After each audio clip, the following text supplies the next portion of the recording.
La Voix des possibles, une émission du révérend pasteur Alessandro Tossa. Jésus a entendu tous ces gémissements, toutes ces lamentations, il les a entendus. C'est pourquoi il m'envoie vers toi pour te porter son message. Ne crains pas, crois seulement. La Voix des possibles, l'émission par laquelle l'impossible de votre vie se transforme en possible. La Voix des possibles, c'est tous les mardis à 21h30. En ce moment même que tu m'écoutes, tu verras la présence de Jésus-Christ dans ta vie. Reçois ta guérison, tout simplement. Maintenant, au nom de Jésus. Suivez et soyez toujours connectés à Christ pour la transformation de votre vie. Gloire à Dieu dans les lieux très hauts et paix de Jésus-Christ dans vos maisons respectives. Au nom de Jésus, Amen. Que Dieu vous bénisse. Nous bénissons tous Dieu ensemble parce que nous sommes là pour partager encore la parole de Dieu. Et nous lisons aujourd'hui dans 1 Corinthiens, le chapitre 2, l'épître de Paul aux Corinthiens, le chapitre 2, le verset 4 et le verset 5. Le verset 4 et le verset 5. Et ça dit ceci, « Et ma parole et ma prédication ne reposaient pas sur les discours persuasifs de la sagesse, mais sur une démonstration d'esprit et de puissance. » Une démonstration d'esprit et de puissance afin que votre foi fût fondée non sur la sagesse des hommes, mais sur la puissance de Dieu. Père, parle-nous par le Saint-Esprit au nom de Jésus-Christ de Nazareth. Amen.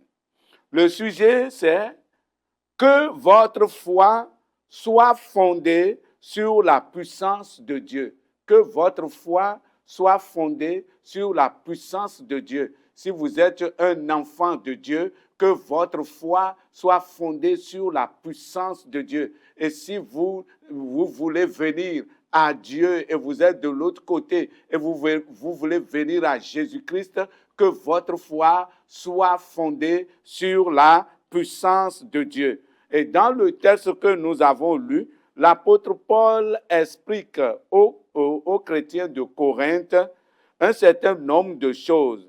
Il dit que sa prédication ne tire pas sa source des discours persuasifs de la sagesse des hommes. Non, sa source, ce n'est pas la sagesse des hommes. La sagesse des hommes, c'est quoi? La sagesse des hommes, c'est la connaissance des grands philosophes, c'est la connaissance des grands auteurs. Oui, c'est les citations des grands auteurs, des philosophes, des penseurs. C'est ça la sagesse des hommes. Hein?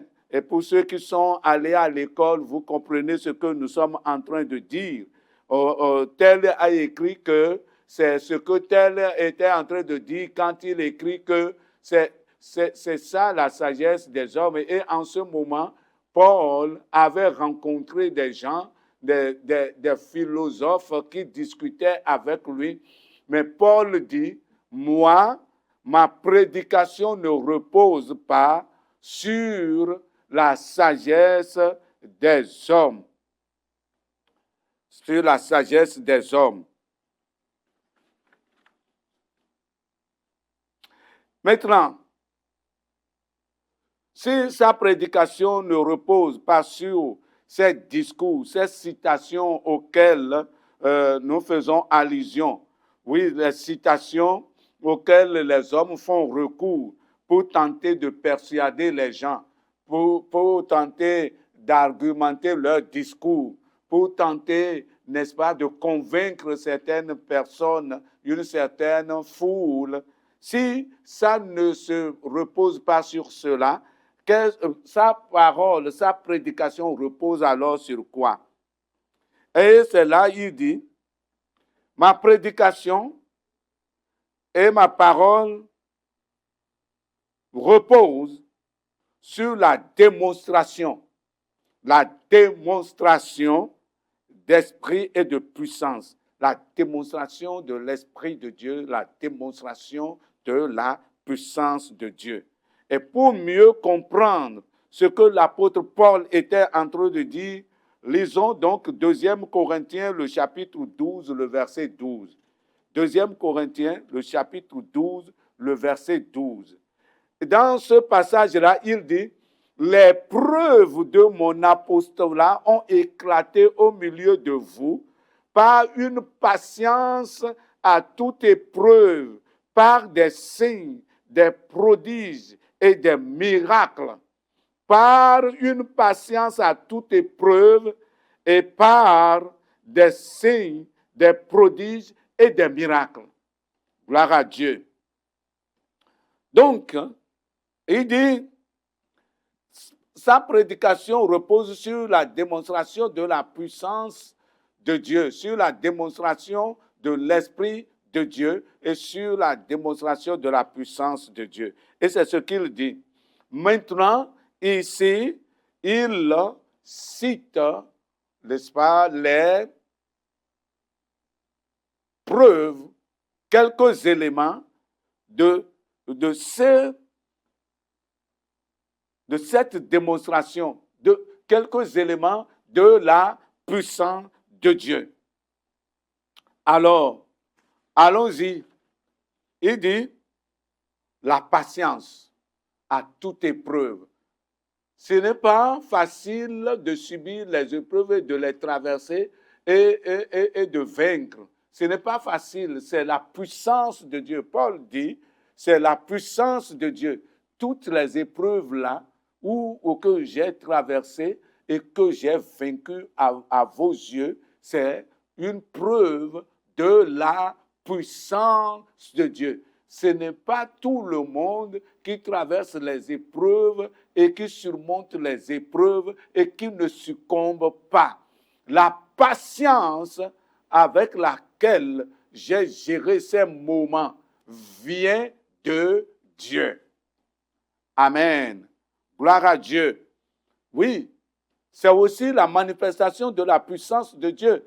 Lorsque nous sommes dans les épreuves et que nous faisons preuve de patience jusqu'à traverser les épreuves, oui, les difficultés jusqu'au bout, c'est aussi une démonstration de la puissance de Dieu. Ce n'est ni par la force, ni par la puissance, mais c'est par l'Esprit de Dieu. Et Paul dit cela. Et il dit ensuite que sa prédication a montré la puissance de Dieu par les manifestations des signes, des prodiges et des miracles. Des signes, des prodiges et des miracles. Et c'est ce qu'il appelle la démonstration d'esprit et de puissance. Et il dit, oui, beaucoup de multitudes ont vu cela et sont venus au Seigneur. Ils n'ont pas suivi des discours persuasifs de la sagesse humaine pour venir à Jésus-Christ, mais ils ont suivi l'évangile, la prédication basée sur la puissance et la démonstration de l'Esprit de Dieu.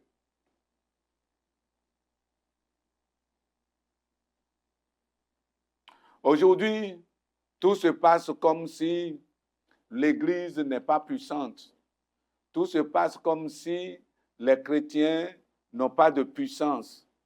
Et on voit quelques manifestations, bien sûr, mais on voit certaines, s'il y a manifestation, c'est comme des personnes spéciales à qui Dieu, n'est-ce pas, donne cela. Ce n'est plus quelque chose qu'on peut dire que c'est toute l'Église qui manifeste cela et que c'est tous les chrétiens qui manifestent la puissance de Dieu. Et c'est à cela que Dieu nous appelle. C'est à cela que Dieu nous appelle. Vous savez pourquoi ça se passe ainsi? Ça se passe ainsi parce que quand nous venons, notre foi n'est pas basée sur la puissance de Dieu, mais notre foi est basée sur autre chose. L'apôtre Paul dit, j'ai fait cela et le but de la démonstration de la puissance de Dieu, le but de la démonstration de la puissance de l'Esprit de Dieu, c'est que votre foi soit fondée sur la puissance de Dieu. Il dit, afin que votre foi fût fondée non sur la sagesse des hommes, mais sur la puissance de Dieu. Puissance de Dieu. C'est ce à quoi Dieu nous appelle au travers de ce message. Retournons à la puissance de Dieu. Aujourd'hui, pour la plupart des gens, vous le savez bien et vous le connaissez bien, que la plupart des gens qui arrivent à l'église, leur foi est fondée sur le matériel, les finances, fondée sur l'élévation, voyage, ceci et cela. Par la puissance de Dieu n'intéresse que peu de personnes. Oui, toutes les prières sont orientées vers, n'est-ce pas, argent, vers élévation, vers voyage, vers richesse, vers ceci et cela. Vous le savez très bien. Et ça se passe comme si l'église, là, c'est rien que mariage, c'est rien que argent, c'est rien que c'est là où on va chercher argent, c'est là où on va chercher emploi, c'est là où on va chercher ceci. Mais on ne reconnaît pas l'église comme le lieu où il y a la puissance. C'est vrai que Dieu se manifeste, oui, ce n'est pas général, il y a des exceptions, mais d'une manière générale, l'Église est en train de s'affaiblir. Normalement, j'avais dit dans le message précédent que le royaume de Dieu, c'est un royaume de puissance et que Jésus-Christ, sa naissance, son baptême, sa présentation au temple, oui, son ministère, c'est une histoire de puissance. Et l'apôtre Paul dit, le royaume de Dieu ne consiste pas en bavardage. Le royaume de Dieu ne consiste pas en parole. Et ce n'est pas de dire, je suis d'une église évangélique. Moi, j'adore Dieu dans une église évangélique. Chez nous, voilà comment on fait. Ce n'est pas ce bavardage-là. Il dit, oui, ce n'est pas, le royaume de Dieu ne consiste pas en parole, mais en puissance. Et l'histoire de Jésus-Christ, c'est une histoire de puissance. Et les frères et les sœurs et ceux qui viennent à Jésus-Christ doivent retourner à la recherche de la puissance pour manifester partout dans les services, partout à la maison, dans les familles et partout où ils sont, n'est-ce pas, la puissance de Dieu, manifester la puissance de Dieu. Afin que le monde commence à reconnaître encore la puissance de Dieu, la différence qu'il y a entre la puissance du monde et la puissance de Dieu, afin que notre pays commence à remarquer la différence qu'il y a entre la puissance du monde et la puissance de Dieu. Vous et moi, vous et moi, vous et moi, vous et moi, c'est ce à quoi Dieu nous appelle. Dieu nous appelle à bâtir la foi des gens sur la puissance. Sur la puissance.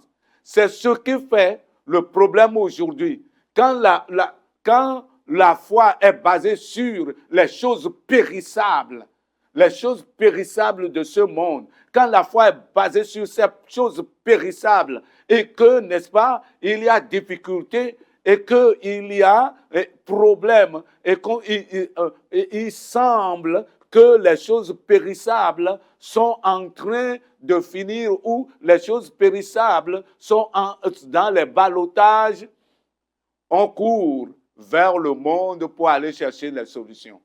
Parce que le cœur n'est basé que sur cela et que la foi n'est basée que sur cela. Il faut changer la tendance et nous devons changer la tendance afin que quiconque vient au Seigneur Jésus sache que le royaume dans lequel il est venu, le nouveau royaume dans lequel il est venu, le royaume de Dieu est un royaume de puissance. C'est une histoire de puissance. Et que Jésus-Christ que nous suivons, Jésus-Christ qui nous a sauvés et que nous suivons, et que notre Seigneur Jésus-Christ, son histoire est une histoire de puissance. Et qu'en réalité, lorsque nous arrivons à Jésus-Christ, la première des choses que nous devons chercher, la première des choses sur laquelle notre attention devait être attirée, c'est la puissance. Vous êtes venus dans un royaume de puissance. L'histoire de Jésus-Christ est une histoire de puissance et de l'Esprit de Dieu. C'est la puissance de Dieu. Lui et notre cœur devaient être focalisés sur la puissance de Dieu. Notre foi devait reposer, n'est-ce pas, sur la puissance de Dieu. La puissance de Dieu. Amen. Paul dit, c'est ça le but de ma prédication, afin que votre foi soit, n'est-ce pas, fondée non sur la sagesse des hommes, mais sur la puissance de Dieu.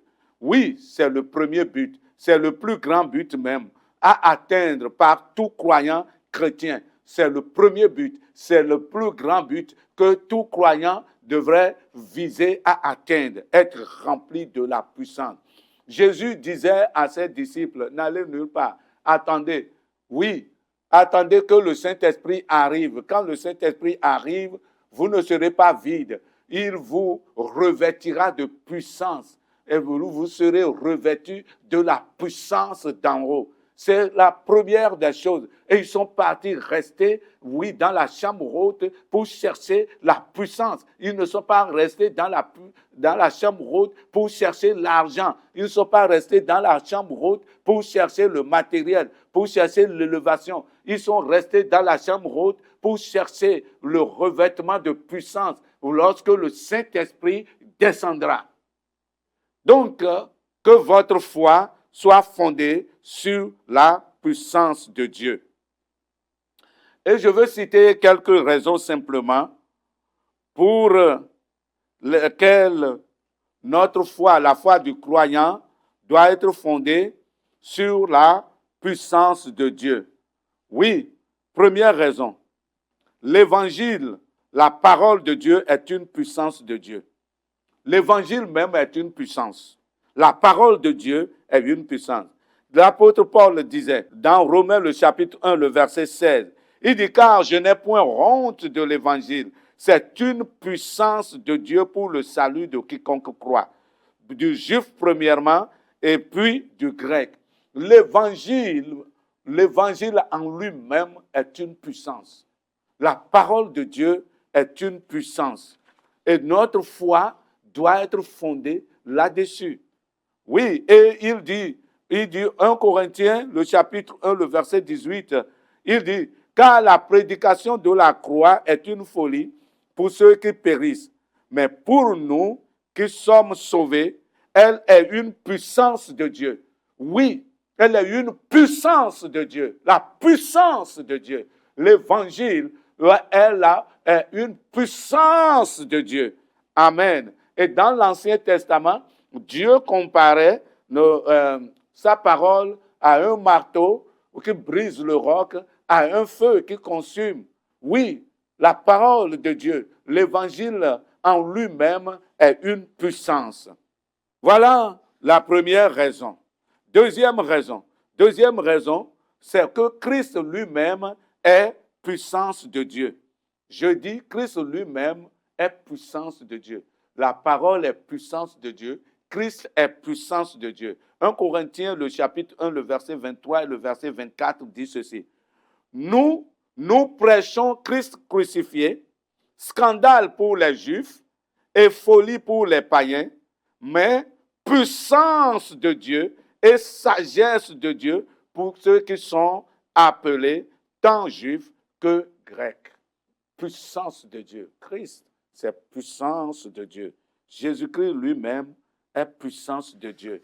Il n'y a rien de faible en lui, ni sa naissance, ni son baptême, ni son ministère, ni sa présentation au temple. Rien du tout. Tout est puissance. Lui-même, puissance. Voilà pourquoi celui que nous suivons est puissance. Notre foi doit être basée sur la puissance de Dieu. Troisième raison.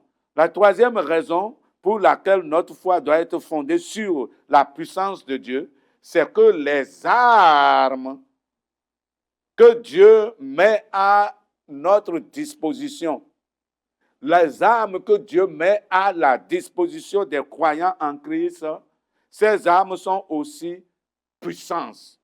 2 Corinthiens, le chapitre 10, le verset 4 dit, « Car les armes avec lesquelles nous combattons ne sont pas charnelles, mais elles sont puissantes par la vertu de Dieu pour renverser les forteresses. » Pour renverser les forteresses, c'est puissance. Oui, c'est puissance. Les armes que Dieu met à notre disposition sont puissantes. Elles sont puissantes. Elles ne sont pas charnelles, elles sont puissantes. C'est pourquoi notre foi voilà trois raisons pour lesquelles notre foi doit être basée sur la puissance de Dieu. Frères, sœurs, vous qui m'écoutez, cherchons la puissance de Dieu. Nous sommes arrivés à un moment où nous devons être remplis de la puissance de Dieu. Nous devons être revêtus de la puissance de Dieu. Nous sommes arrivés à un moment, dans un monde où, à ce moment-ci, nous sommes dans les derniers moments où nous devons manifester la puissance de Dieu partout. Et vous me direz, mais est-ce que c'est possible? Oui, c'est possible encore aujourd'hui. C'est encore possible. La parole de Dieu nous dit, voici les signes qui accompagneront ceux qui auront cru. À mon nom, ils chasseront les démons. Tous ceux qui ont cru peuvent, n'est-ce pas, manifester la puissance de Dieu si nous restons connectés à Dieu, si nous restons connectés au Saint-Esprit, si nous restons connectés à notre Seigneur Jésus-Christ, nous pouvons manifester la puissance parce que lui-même est puissant, sa parole est puissante, les armes qu'il met à notre disposition, puissance, oui, tout est puissance. C'est une histoire de puissance. C'est un royaume de puissance. Ce n'est pas un royaume faible. Nous n'avons rien à envier à ce qui se passe dans le monde. Non. Non. Nous n'avons rien à envier là-bas. Il y a le feu en nous. Si nous restons connectés et que nous basons notre foi sur la puissance de Dieu, nous manifesterons la puissance de Dieu. Les autres choses viendront. Jésus a dit à ses disciples, ces choses-là, c'est naturel, c'est la vie courante. C'est de la vie courante, ces choses. Mais ce que vous avez de différent, c'est l'Esprit de Dieu. Si tu es riche, les autres seront riches. Si tu as de femmes, les autres auront plus de femmes que toi. Si tu as des enfants, d'autres auront d'enfants plus que toi. Si tu voyages, les autres aussi vont voyager. Mais ce que vous avez de différent et que nous avons de différent, c'est la puissance de Dieu. C'est l'Esprit de Dieu. Et Jésus dit, l'Esprit que le monde ne peut pas recevoir. Frères bien-aimés dans le Seigneur, nous sommes arrivés à un moment, à une époque où nous devons chercher la puissance de Dieu et que la puissance de Dieu, notre foi doit être basée sur la puissance de Dieu et que même le chrétien le plus chétif manifeste la puissance de Dieu partout, dans les services, dans les maisons, dans les rues, dans les églises. Puissance de Dieu. Alléluia. Et ainsi, le monde reconnaîtra la puissance que nous avons. Et personne ne quittera l'église pour aller chercher puissance ailleurs. Que Dieu nous bénisse. Et le vœu de mon cœur, c'est que la foi soit fondée dans toutes les églises, que la foi soit fondée sur la puissance de Dieu et que partout il y ait un réveil Je prie qu'il y ait un réveil. Tout le monde, le chrétien, même le plus faible, oui, manifeste la puissance de Dieu. Quand il dit au nom de Jésus-Christ, quelque chose se passe dans le monde des ténèbres. Au nom de Jésus-Christ, c'est le vœu de mon cœur et ma prière. Je suis aussi dedans et je suis aussi concerné. Un réveil que nous devons apporter. Que Dieu vous bénisse et que la grâce de Dieu soit avec chacun de vous. Au nom de Jésus-Christ de Nazareth, à Dieu seul soit la gloire, l'honneur, la puissance et le règne dans tous les siècles. Au nom de Jésus-Christ. Amen. La voix des possibles, une émission du révérend pasteur Alessandro Tossa. Jésus a entendu tous ces gémissements, toutes ces lamentations, il les a entendus. C'est pourquoi il m'envoie vers toi pour te porter son message. Ne crains pas, crois seulement. La voix des possibles, l'émission par laquelle l'impossible de votre vie se transforme en possible. La voix des possibles, c'est tous les mardis à 21h30. En ce moment même que tu m'écoutes, tu verras la présence de Jésus-Christ dans ta vie. Reçois ta guérison, tout simplement. Maintenant, au nom de Jésus. Suivez et soyez toujours connectés à Christ pour la transformation de votre vie.